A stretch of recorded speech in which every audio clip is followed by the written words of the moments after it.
My name is Robert Shuford, an adjunct with the Environmental Science and Technologies Department.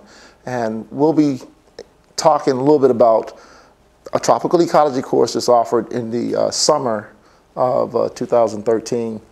I'll try to go through this presentation fairly quickly just to give you the foundational information, and then we'll open it up if you have any specific questions. All right. We spend a lot of time,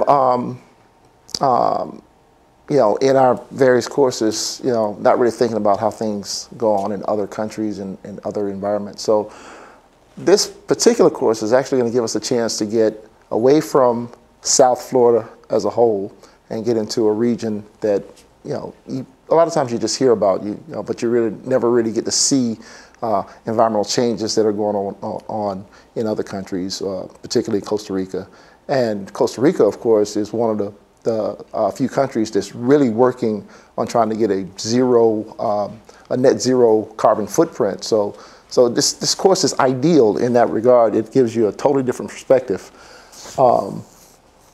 of the environment, how man has actually impacted the environment, how the environment has actually impacted man and the economy. So why are we going to Costa Rica? Costa Rica's actually got a variety of ecological zones. There's actually more than 12 in the country. Now, the U.S., I think we have 7, and it's an entire, much larger country.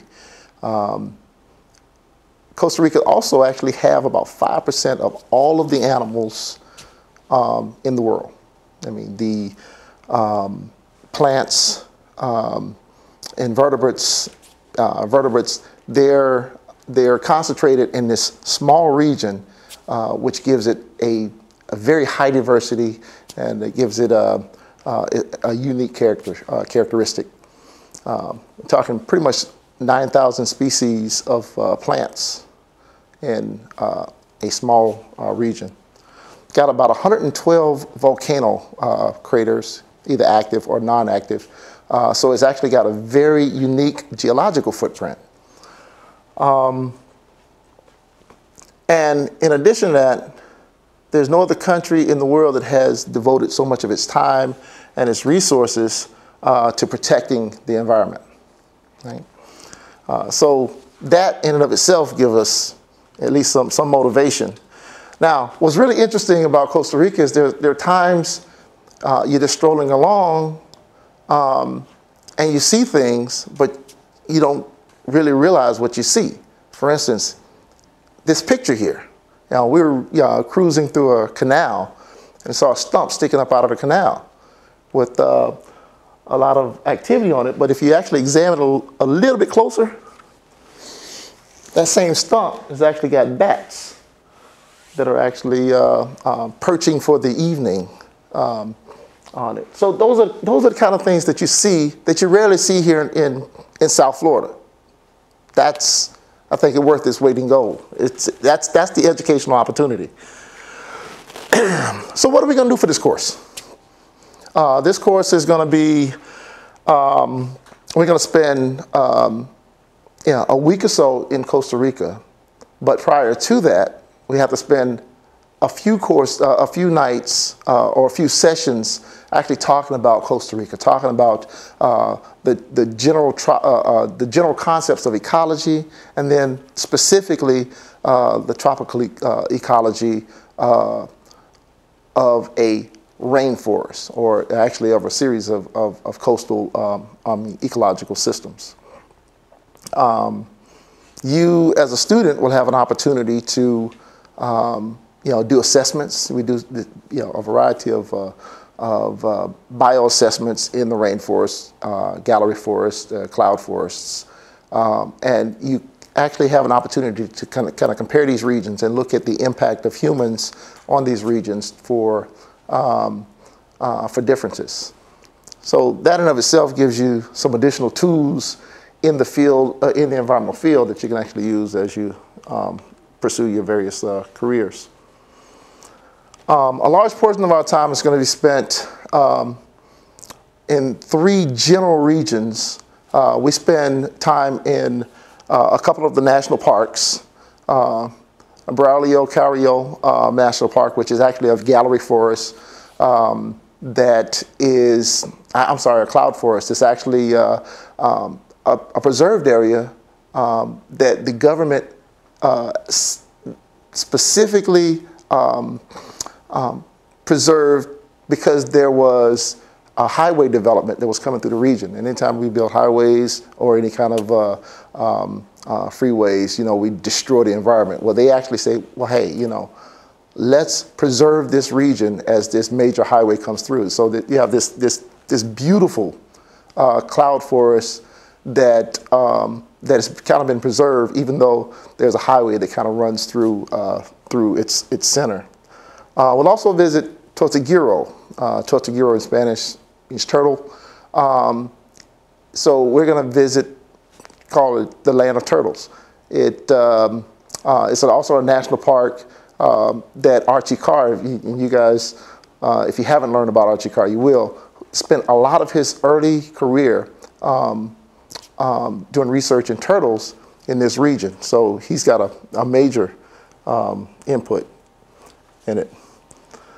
Tortuguero, we spent a lot of time hiking for and looking for turtles. Last year we had the wonderful opportunity to see a huge leatherback come up on shore. She didn't lay eggs, but you know, it's kind of like watching a Volkswagen come out of the ocean up onto the beach. So we will do turtle walks. We will explore the village, so you actually get a chance to interact with the locals as well. It's more than just an ecology course. Yeah, it's almost like a course in ecology and sociology because you actually get a feel for the entire country. We'll spend also a large amount of time at a biological station, El Zota, not far from Guapiles. And the location is perfect because within the footprint of this biological station, we have primary and secondary rainforests. There are some areas that we specifically like to visit to show the adverse side of clear cutting. So there are pasture lands that have been pretty much just isolated to kind of show what the effects of anthropogenic or human impact has been on the rainforest system. At El Zota, we'll spend pretty much 4 nights in that region, and we'll cover, on average, an average hike, say anywhere from 6 to 10 kilometers. All right? So you're going to get tons of exercise, which is always a good thing. But it's also a chance to cover a large area, and the larger the area you cover, the greater diversity you'll identify. So it's a wonderful place. It's actually one of the unique spots in Costa Rica. Just it's a place to be. All right.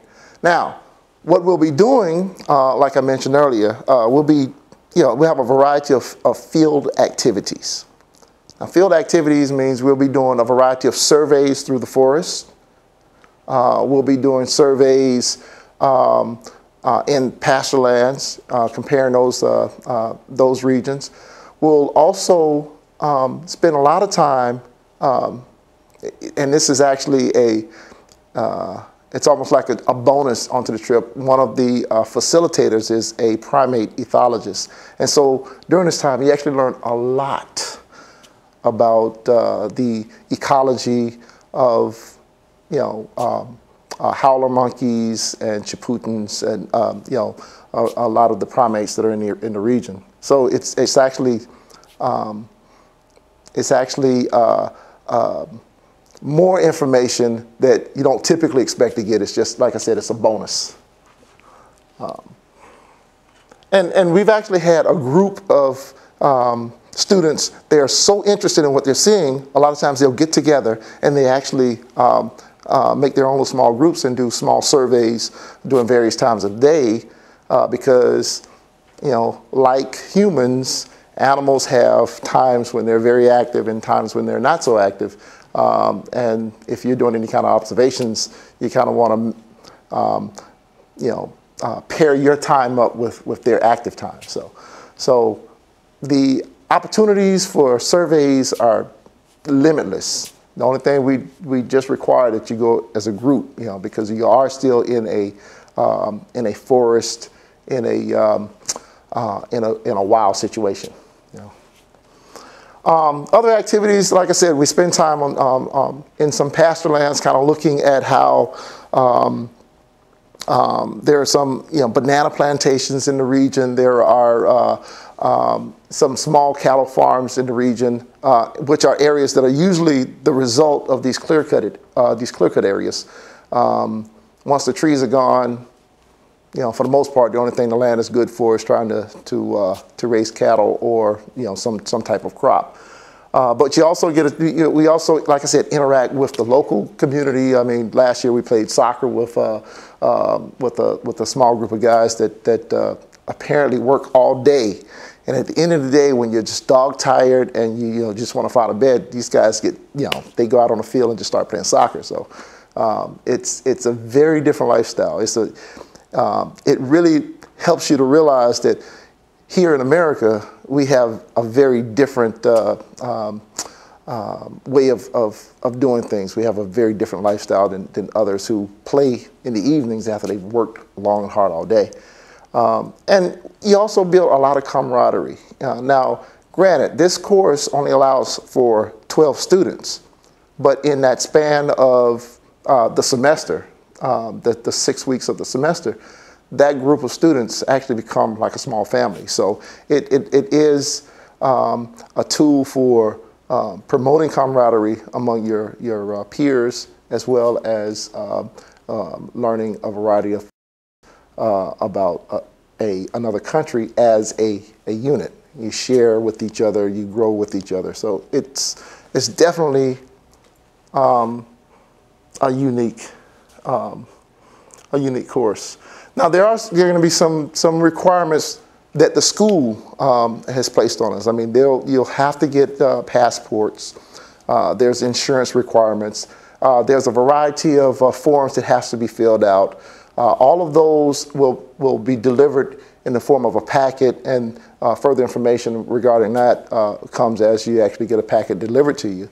But the school is in total support, which means we have, while we are abroad, we still have communication with the school. They know what we're doing. We're actually following. They have an itinerary of where we are. So even though we're miles and miles away, we're still in close contact with the university.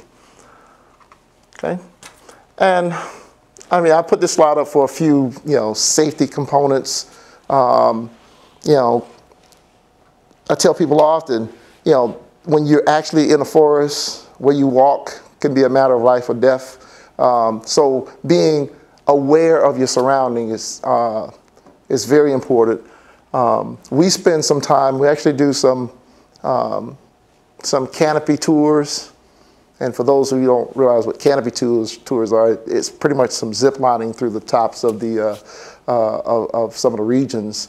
So, you know, we try to make this course, you know, a large component of fun, but an even larger component of or educational component, because, you know, in the end, ultimately what we want you to do is have a wonderful time, but actually have a better understanding and a functional understanding of the ecosystems. Okay. There's some general contact information, but if you're either listening to this or attending this, then you probably already have that information. You can contact me at the school via the school website, the Panther Web, or you can contact Professor Jessica Miles for additional information. So with that, we have any questions? What is the first deposit due? Okay, Okay, yeah, that'd be ideal. In regards to the deposits, we are still waiting to get final confirmation about how the college is going to handle that. We just hired a new person to oversee the entire college's international studies division. So with that came a whole new handbook, which we'll give to you in just a few minutes, and also some new decisions needing to be made about how we're going to handle different procedures. We are hoping to know by today, but we unfortunately don't. So I would say within the next 2 weeks, we'll be able to email all of the people that are interested in taking the class to identify when that first deposit will be. It'll be for an amount of $500. It's just where it will go that we will have to inform you about later. Okay, so we'll have a $500 deposit for initial funds coming in, and then we'll be able to give you further information because that'll lock in who is actually participating at that time. And we'll have a secondary meeting to go over some more of the specific details just for student handbook issues, how you are to behave and conduct yourself in another country, those kinds of details. We'll go over that with just the specific select students who are going to be enrolled in the class. Okay. And it's for 8 days? Yes, Yes. 8 days, 7 nights. Yes. And the trip dates were May 31st through June June 7th. 7th. I have an American passport, I have a Colombian passport. Do I need to get like a visa or something? You have to have a visa to be able to travel out of this country to Costa Rica. Yep. Okay. Just grab a couple of these. So we can't bring water from here, right? That's when we're over there? Most of the facilities where we're feeding, the water's good. The water's fine. It's actually filtered. The only thing is when we actually go out and abroad, we ask that you, if you order a drink, just don't get ice. The facilities that Tree, the vendors that Tree interact with, they're actually very good about making sure it's filtered water, because quite honestly, you don't want a bad experience over a short period of time. Okay. But you'll want to make sure very quickly here to have your passports ready if you don't already have that, because that can take a fair bit of time. And as you'll read about in that handbook, things like an insurance, medical insurance, health insurance requirement. So you'll have to have that. And there's also a doctor visit that is required just to assess your health prior to going on the trip. There have been some additions. I don't know if they're mandatory as of yet, but there were some suggested vaccinations that were suggested for traveling abroad to various countries. And so that information we can actually provide with you with greater details as we actually finalize it. There is a checklist, I believe, on page 23 of that handbook. So that's something you can begin to go through and be signing all of the forms. There's multiple pages There of are forms. multiple But forms. I think on 23 begins the actual checklist so that you can monitor your progress in completing that packet, because all of that is due and required prior to leaving on the trip. Yeah, and I think we have a deadline that the first week of class, we'd like to have all of that resolved. So that way, if there's any concerns, any issues that pop up, we'll have at least 2 weeks to resolve them before departure. And it said not to bring any IDs or anything, right? Once your passport is sufficient. You won't need your student ID or anything like that. I didn't talk about currency per se, but a lot of times what I tell students is take very little cash, and usually it's converted here to colones.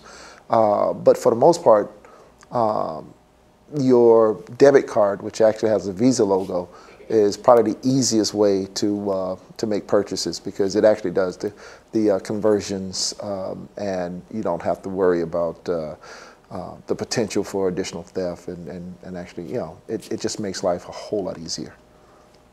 You'll know to make photocopies of your passport. Yes. And then an alternate location, things like that. But those are some of the details that will cover just for your protection. But the places you're going and the crew that you're with are very safety conscious. They'll be making sure that you're welcome. There's electricity Absolutely. in most of those places. There's electricity in all of the locations that we're staying. There may not be hot water. There will be running water, you know, but there may not be hot water in some of the locations. That, so, you know. But it's hot anyway. It's, Yeah, yeah. it's probably Yeah. really hot. Trust me, you'll be perpetually wet while you're there because the humidity, you know, it's somewhere around 90% day and night. So, you know. It's a rainforest. It's a rainforest, exactly, yeah. So you want to dress appropriately, but, you know, Yeah. be prepared. And you know, we'll get into specifics about dress because, you know, there's a lot of times when you go into other countries, you want to make sure you dress moderately, you know, modest in such a way you don't offend the locals. You know, I've heard of stories where, you know, classes will go to areas that are have a very, you know, strong Catholic influence, and they're wearing skimpy outfits, and actually, you know, are berated, not necessarily physically, but, you know, they're talked about and may not be asked back. So there are some general things that we'll talk about to make sure everybody is kind of on the same page. The hotels and dorm setup that we'll stay in are, you know, top notch. They're not, you know, roach motels. We will stay at the Don Carlos Hotel in San Jose, which is considered a 4-star hotel. It's a very nice place. And so it's not, you don't have to worry about, you know, where you'll rest. I mean, we've actually checked out all of the facilities. You know, we'll eat at some fine, you know, the cuisine is fine. It'll be native. I mean, for the most part, you eat a lot of plantains, you eat a lot of chicken, a lot of fresh fruit. It's, you know, it's a very healthy trip. Because last year I actually lost about 15 pounds while I was there. It was beautiful. I was svelte when I got back. Oh yeah, I was a totally new man. Do you want to talk about the pricing too and what Okay. that includes? Yes, I'm sorry. Okay, so did I put it? I didn't. It's on there. Yeah. In the corner. Yeah, we have, the ultimate cost is $1,700, $1,725. This is I don't know what you would call it an estimate, but it is a pretty accurate estimate. I mean, you know, it's probably not going to move either way. It's contingent on, of course, airfare, the price of the tickets. But for the most part, all of the tree activities, you keep hearing me say tree. We have the vendor that we use is Tropical Ecology, Tropical Research and Ecology and Ethology, TREE. And they have gone through and they've actually found all of our vendors for travel, all of the vendors for meals and hotel accommodations. So they have facilitated all that, and they have a foundational fee. And part of those fees are set. So the only way this number changes is if the airfare goes higher or lower. $1,725 is the expected price. That does not include tuition for for the college. You will still have to pay for a 3-hour credit for the college. But all of your fees include all of your activities, the zip lining, any of the national parks that we enter, the canal tours in Tortuguero. You know, there's a variety of expenses that I didn't go into great details regarding, but that's the cost. Those costs have already been satisfied in our agreement with the tree. So, you know, if you add in, I think the cost of a 3-credit course is somewhere around $287, just under $300. The final price will likely be just over $2,000 with everything. Do you know if Bright Futures covers summer classes? No. well, I don't know if it covers summer classes. It does not, because, yeah. They don't cover some. Okay. All right. Yeah, but we do know that the cost, the $1,700, is not covered by your financial aid because it's actually a cost aside. So financial aid will cover for the class for the 2 weeks? But not bright yeah. futures. Your regular kind of financial aid, Yeah. double check with financial aid, but for the most part it probably will. But bright futures doesn't cover Summer course. classes. Summer coursework. Yeah. Okay. How much do people usually bring in cash-wise to the trip? I suggest that no one brings more than equivalent to about $100 to $150. That's way more than you'll need. We do have a couple of spots where we go and purchase souvenirs, but all of those locations, they will accept Visa, MasterCard, and as long as your debit card has one of those logos, that's the way I encourage students to purchase. To be honest, I went last year. I think I took $50 that I converted over to co-loans. Had a few extra funds just in case of emergencies to make sure we can get back home if there was anything that might have popped up. But you know, if you have more than $50 in cash, you know, there's the potential to lose it. And one of the cool things about you know, going into Costa Rica, as soon as you come out of the airport, you know, because I know a lot of people, you know, carry their phones and they have roaming charges and those kind of things. So as soon as you come off the plane, you can actually just pick up a local phone for about $20. That'll give you probably 100 to 150 minutes that you can use, and you can communicate back in the States with it. So there are ways of, you know, making purchases so that you don't have major costly inconveniences.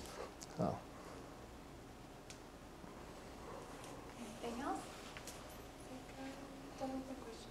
You done with your questions? And if you have any more, you know, feel free to contact me if you have questions. And if I can't answer them, I'm sure Professor Miles can answer them. You know, we will, if we can't find an answer immediately, I'm sure, you know, we can find it somewhere on campus. Are you guys both going? No, just Professor Schubert. Yeah, it's a burden I have to bear.